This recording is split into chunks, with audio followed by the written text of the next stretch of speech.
Get yourself together, dog. You ain't got to be up underneath your girl all the time. Anyway, what's good, y'all? This morning, well, you guys know, those of you who are following the journey, that Adoy and I are working on our love manifestation. And so we are going through 1 Corinthians 13, 4 through 8. Love is patient, kind, not envy, not boastful. Go read the rest for yourself. But this week we are working on love always trusts.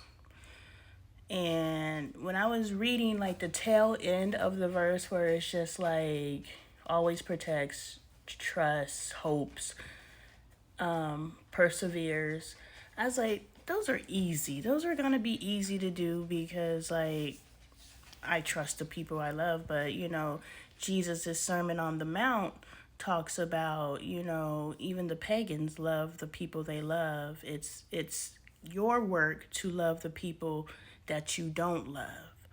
And so that's a whole nother conversation. But the point is, now that I'm in the week of love always trusts, I'm just like, well, how do you love someone who you don't trust and who doesn't trust you?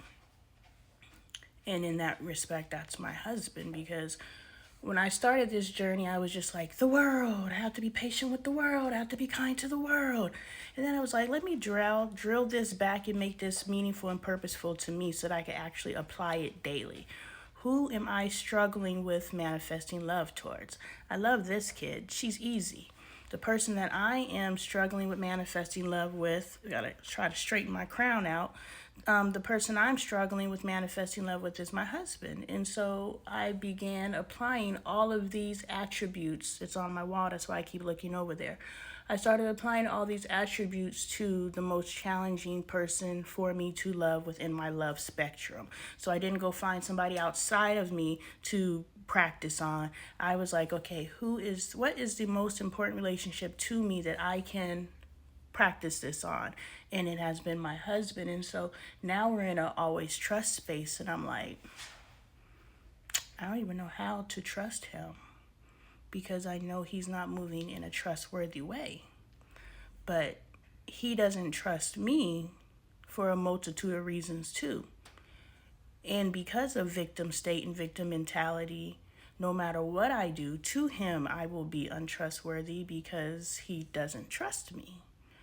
And like I said in those previous videos, only God's going to repair this marriage. There's nothing that I can do in this physical form except for go back to my love state, manifest love.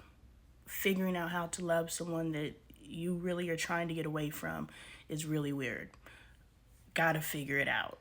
Speak it as though it's so, move as though it is. It's just a weird space to be in. But the reason why I got on here is because of love. This morning, backtracked to Adoy coming to me, and she was like, I don't think I know how to love, Mom. I think it's performative. And I was like, yeah, I taught you performative love. So let's go into the Corinthians, because this is the only thing that I've identified. If you go into the dictionary and look up love, it says love is love. Okay. So the best source that I could was going into the Bible and saying, okay, this is what God says love manifestation should look like. So if each week we pick one of these attributes and we work to manifest, we're going to figure some stuff out. So that's where it started. Today I got a message from Adoy that said, did you want to explain it or? No, it's fine. No, but in the end, what she says is, I am to the space in my love journey with you that if I am not showing up for you in love manifestation, that you need me to show up, I want you to come to me and tell me how I can love you better. And I was like, wow, you've learned how to love. And I started thinking, and I was just like, well, now I got to learn how to love, because now we're back to Jesus' Sermon on the Mount, and she's easy to love. Yes, I want to show up for you too. If I am not pulling up for you in love manifestation in a way that serves you, call me to the carpet, because I always want to be in alignment with you, period. But my husband. I feel like you gotta also think about the standpoint we were at before, because that's what my reflections basically was. Like being 13, 14, and now being 19, how the changes have been made. So, I mean, if you can reflect on the process that, as far as releasing this, whatever you were holding on to act that way, how did you release that? And then kind of transmute it and use it with Dre, or fix it and doctor it up to fit him and your dynamic. And that's where I said to you, you're easy to love because you're moving in love energy.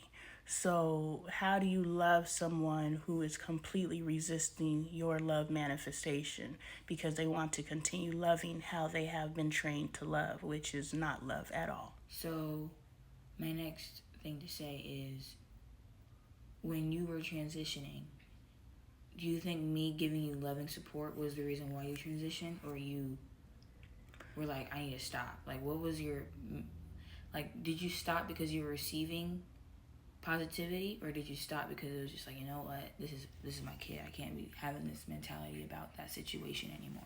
So now we're rooting back to my personal power, because you and everyone, this is why women run the household, you and everyone are responding to me, because, and this is the trust building that Angel and I were talking about the other night. Angel's open to Angel's the angel. Angel's open to receiving what I'm giving her slowly and surely, because she's beginning to trust me and trust me and trust me just a little bit more. So I get a little bit deeper every time she opens up a space to trust. But I have to become trustworthy in order for her to trust me. I'm not choosing because I am head of household, I am the matriarch, I am the queen. I lead. So I have to become trustworthy for you to now trust me. And because you give me that little bit of space, now that satisfies me. So I had to move first. You didn't move first. I moved first. But it did come from a space of my child doesn't deserve to be treated this way. I don't know what else to do, but I know what I'm doing isn't right. So I'm just gonna, fall back, and all chaos ensued. So, what was your fallback period? Like, all of 2022 and 2023, February is when I finally woke up to something needs to be done. And so from February 2023, that kind of was like trying to figure out what to do. Probably even so junior and senior year. Because Yeah. I graduated 23 Okay. May. So yeah, because if you think about our family, the family advocacy started February 17th, 2023, when Kaden came in my room. And I realized this ain't it. So that's when I started actively working to change. And then right on the heels of that, we had the, so and so is suicidal. So I knew that we had to change as a family in order to pull them out of that space. So all of that happened like February, March 2023. So that's when the intentionality of changing how I mother and how we family started. So before then, that was your step back period, or that was your step back period? That was my, because we're thinking about the chaos. Because remember, we would go over people's houses, or we would go to restaurants, and Michael and Caden are crawling everywhere and doing all kinds of things. And I would say, This won't bring you anywhere. Well, the old parent in me would not stand for. The old parent in me is disappointed in the parent in me today, because my children would not be doing this. But the fact that they were doing it, it was just like, but I didn't know what else to do. So I want to say that's 2022.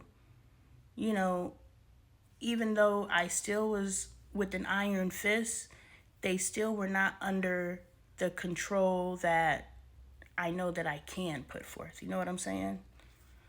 But my intentional step back, February 2023. Me being, I'm changing this, February 2023.